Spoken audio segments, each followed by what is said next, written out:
Hi everyone, I just want to go over the evaluation slides with you since we may or may not be in class for this lecture. So these are reasons why people actually evaluate their programs.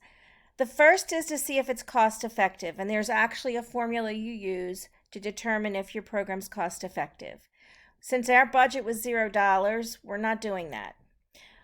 The other two reasons at the bottom, one is strategic planning. You'll evaluate your program to see if you ran your program the best way possible, and you'll use the type of planning we're using from the end to the beginning. Or you might add to the profession, which is you might be going to some type of presentation for a group of people. It could be at a conference, it could be at some other setting, and you're going to be doing a presentation to a group of people, or you could publish an article.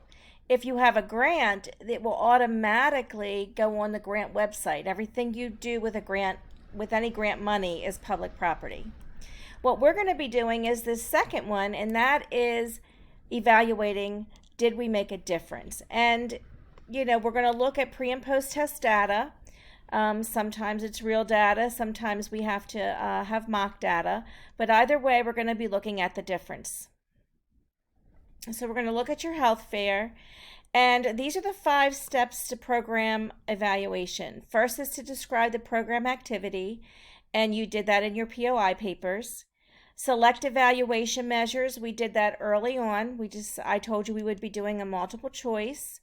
We're going to be using chi-square and other methods in order to determine effectiveness. Design data collection and analysis. That was decided before class started so that we collected the correct data that we needed in order to analyze it, and developed an action plan. That too was done before class started so that we could have a plan on exactly what we were going to do to get the data. And then we implement all of this. We implement the actual plan of collecting the data. Once we have the data collected, we then have to evaluate it. And once it's evaluated, we then report the results. And that's where we are right now in the semester. So in the pre-seed proceed model, remember, it looks like we're going across the top separately from the bottom, but in reality, we're doing them at the same time. So in the very beginning of planning, we think about outcome evaluation, which we're not doing because that's long term. As we move along, we start to think of impact evaluation, and we start to develop the impact evaluation as the planning is happening. And as all the planning's happening, look at how far this is. We're also doing process evaluation, and you've been working on that all semester because I keep asking you to reflect on the way things are going and if things are working the way you want them to. Those are examples of process evaluation. So we've just talked about process, impact, and outcome. I am using the terms impact and outcome as they are used in the pre-seed proceed model. That is not always the case. If you use a different model, the terms outcome and impact may be in opposite places. Other evaluation terms, formative data, those are data that we collect as we're forming a program or as we're doing something. Summative is at the end. Qualitative is when we collect data that are more fluid. They're not connected to numbers. They're not going to give us a statistical analysis.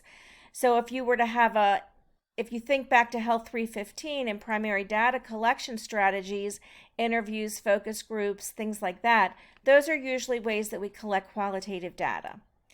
Then we have quantitative data, and we're going to be collecting quantitative data. Sometimes in a semester we're able to collect both. Sometimes we're only able to collect quantitative data. So what you should be thinking about is just to stop and think about for a second how much we've been evaluating all semester. So from the very beginning, we've been evaluating. I have one example, and that is I've asked you to evaluate a couple times how effective your team has been. And one way we've done that is with team minutes. We've also done it with reflections and looking at timelines to see if things have been accomplished. So when you wrote your planning organizing and implementing paper, actually there were lots of things in there that I've asked you to evaluate that are actually related to the effectiveness of your team. But, I want you to stop and think about how many things we actually did evaluate.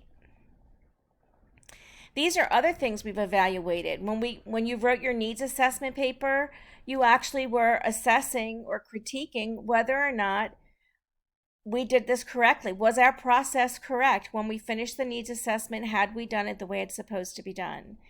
Has your teamwork been effective? Have your meetings been effective?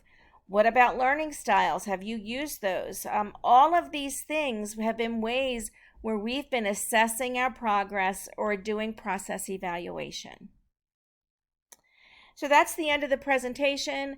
Please remember that a lot of our data will be quantitative, but I wanted to go over those few terms with you so you were aware of what they meant and how they relate to what we do.